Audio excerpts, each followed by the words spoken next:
Ang usapin po ng International Criminal Court arrest warrant kay Senator Bato de la Rosa, ipinapaubayan na raw yan ni Pangulong Bongbong Marcos sa law enforcement. Kaugnay niyan, kumuha pa tayo ng karagdagang detalye sa pag-uulat ni Bombo Isa Cotoner. Ipinauubayan na ni Pangulong Ferdinand Marcos Jr. sa mga law enforcement agencies ang pagpapatupad ng arrest warrant ng International Criminal Court laban kay Senator Ronald Bato de la Rosa. Samantala, umaasa naman ang Malacanang na magiging patas ang Senado bilang impeachment court sakaling umabot sa paglilitis sa mga reklamong impeachment laban kay Vice President Sara Duterte. Nilinaw ng Palasyo Malacanang na ang Republic Act No. 9851 ang magiging batayan sa pagpoproseso ng umano'y arrest warrant ng International Criminal Court laban sa naturang senador.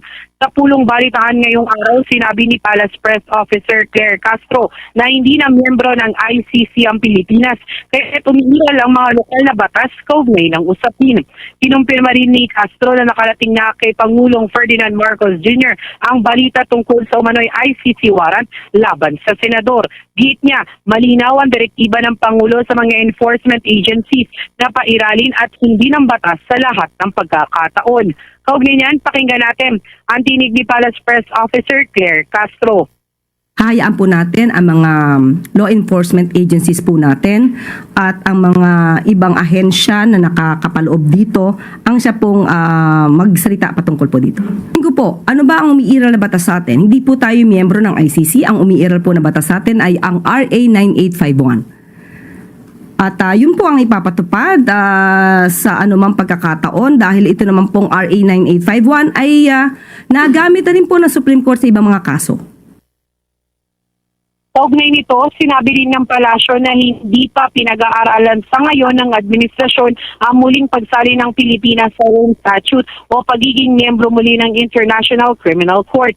Gayunman, hindi umano isinasara ni Pangulong Marcos ang posibilidad na ito sa hinaharap kung kinakailangang pag-aralan. Binigyan din pa ni Castro na hindi umano maaaring maharap si Pangulong Marcos sa kaparehong kaso dahil wala anyang kinalaman ng Pangulo sa extrajudicial killings. Matatandaan kumalas ang Pilipinas sa ICC noong taong 2019 sa ilalim ng administrasyon ni dating Pangulong Rodrigo Duterte kasunod yan ng investigasyon sa kampanya kontra illegal na droga. Muli ang tinig ni Palace Press Officer Claire Castro. Ang huli niya pong sinabi ay hindi pa po magre-rejoin.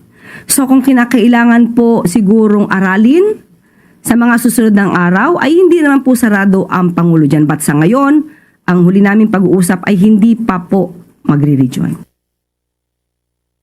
Iginiit din ng Malacanang na hindi makikialam ang Pangulo sa impeachment trial kay Vice President Sara Duterte matapos siyang ma-impeach ng House of Representatives sa ikalawang pagkakataon.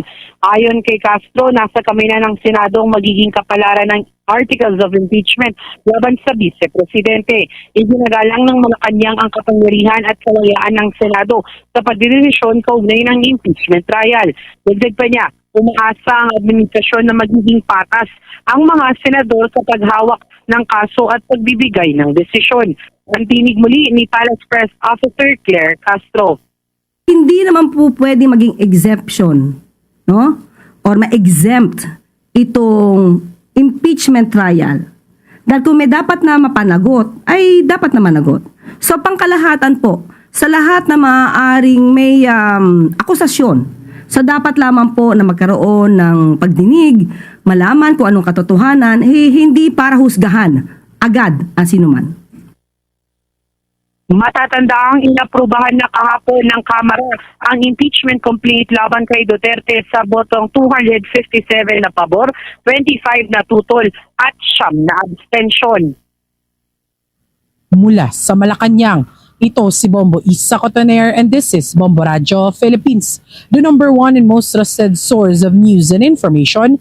Basta Radio Bombo. For the most trusted source of news and information, visit our website at www.bomboradio.com. Follow us on Bombo Radio mobile app, Facebook, YouTube, TikTok, and X, formerly Twitter. Like, share, and stay connected. Anytime, anywhere.